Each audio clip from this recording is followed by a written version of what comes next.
Saya berikan contoh, ini bolak-balik saya berikan contoh, itu akan saya ulang-ulang terus. Nikel, lihat 7 tahun yang lalu, 5 tahun yang lalu, 4 tahun yang lalu, ekspor kita bahan mentah, nilainya setahun hanya 1,1 miliar US dollar. 1,1. Artinya berapa itu? 1,1. 19 sampai 20-an triliun rupiah setahun. Karena yang kita ekspor raw material, yang kita ekspor bahan mentah. Begitu kita memiliki smelter, memiliki industri, dan turunannya 2021 ekspor kita sudah 20,8 miliar US dollar. Sudah 300 triliun lebih. Dari 20 triliun meloncat ke 300 triliun lebih. 18 kali lipat kita hitung nilai tambahnya.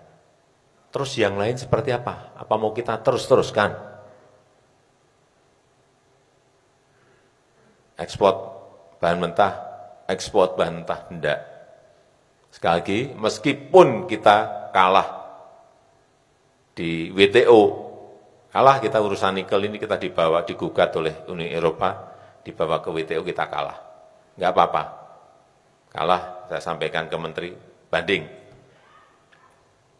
Nanti babak yang kedua, hilirisasi lagi,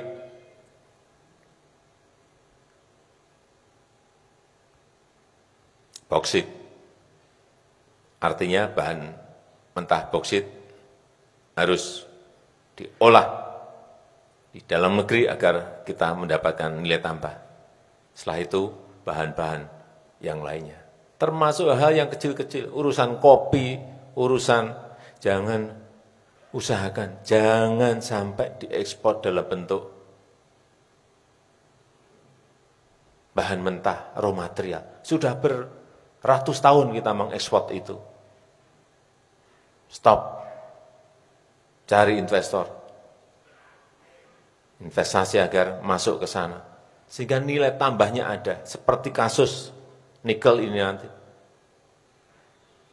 Dari 20 triliun melompat ke lebih dari 300 triliun. Sehingga neraca perdagangan kita sudah 29 bulan selalu surplus, yang sebelumnya selalu negatif, selalu defisit neraca berpuluh-puluh tahun kita. Baru 29 bulan yang lalu kita selalu surplus. Ini yang kita arah. Kalau ada negara lain yang menggugat, yaitu haknya negara lain menggugat karena memang terganggu.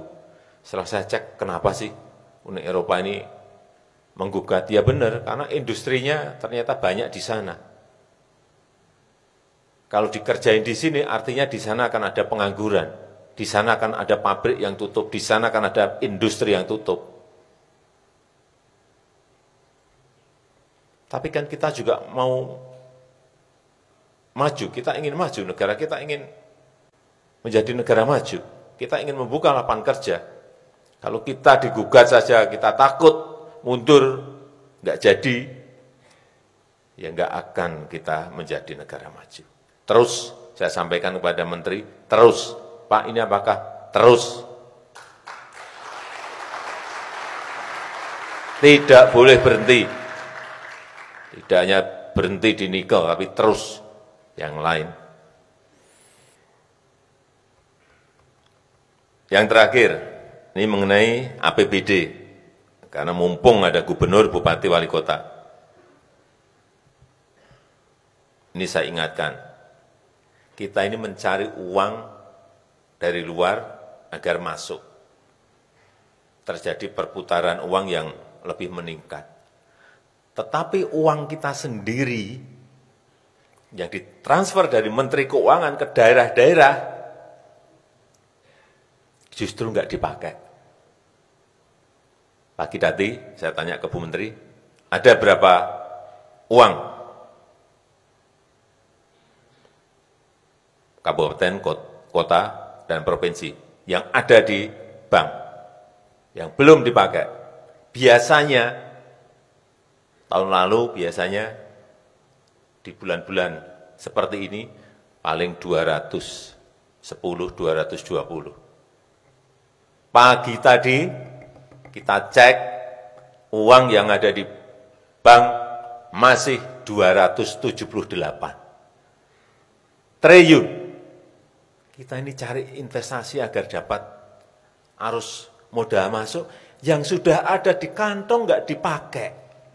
Ya percuma. 278 triliun itu gede banget tuh, gede banget. Besar sekali. Ini kalau cepat direalisasikan, cepat dibelanjakan, ini mempengaruhi pertumbuhan ekonomi di daerah, hati-hati. Tadi saya sudah perintahkan ke Pak Mendagri, tolong dicek satu persatu ini ada persoalan apa. Situasi sangat sulit, tetapi malah uangnya didiemin di bank, tidak dibelanjakan.